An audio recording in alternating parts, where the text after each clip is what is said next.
Hello, this is the March 2023 video edition of the Iowa General Fund Monthly Revenue Memo. My name is Jeff Robinson, Senior Fiscal Analyst with the Iowa Legislative Services Agency, the nonpartisan support agency of the Iowa Legislature.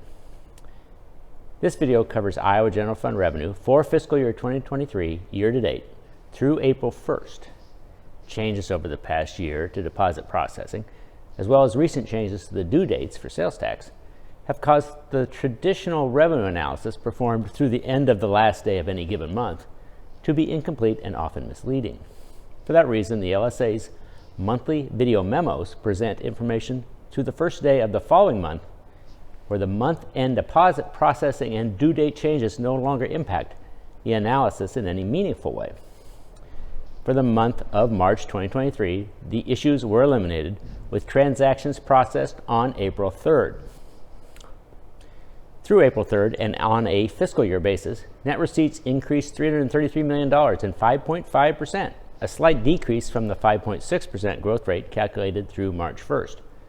For the fiscal year, gains in corporate income tax, bank franchise tax, and sales tax have been strong, while net individual income tax growth, while still positive, has been slowing. By breaking overall net revenue into gross receipts and refunds, the current situation looks even more positive. Gross revenues through April 3rd are up 6.7%, but the growth in net revenue comes in at only 5.5% due to a $108 million increase in sales tax transfers out of the general fund to the school infrastructure fund. While gross deposits of sales tax have increased 10% for the fiscal year, sales tax transfers out of the general fund to the school infrastructure fund have increased almost 3 times that rate. This chart shows fiscal year 2023 year-to-date net revenue growth as we calculate it for these monthly video memos. Growth through April 3rd is $21 million higher than the growth calculated through March 1st. Since March 1st, a $42 million decrease in net individual income tax was more than offset by increases in other taxes and an $11 million increase in interest received. Corporate income tax growth, net of tax refunds, remained strong through April 3rd, but much of the growth is the result of a significant decrease in the issuance of corporate income tax refunds. And this refund reduction may not continue and in fact may reverse. The situation is the opposite for individual income tax, with gross deposits up $123 million, but increased refunds subtracting $59 million from that growth.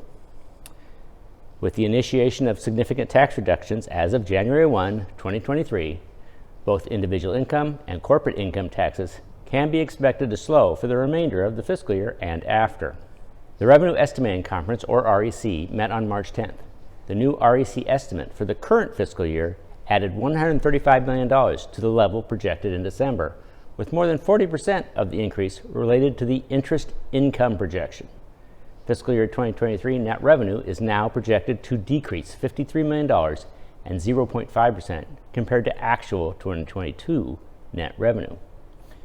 The REC added $25 million to the December estimate for the upcoming 2024 fiscal year, and the new estimate calls for a $100 million decrease compared to the latest fiscal year 2023 estimate.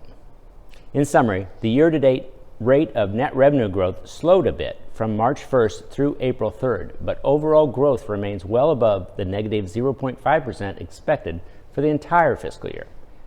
Previously enacted tax rate and tax base reductions specific to inheritance tax, individual income tax, and corporate income tax are expected to weigh on the rate of general fund growth for the remainder of fiscal year 23 and beyond. Thank you very much for taking your time to study Iowa's general fund revenue. Goodbye, thank you, and please check out the next monthly video memo in early May.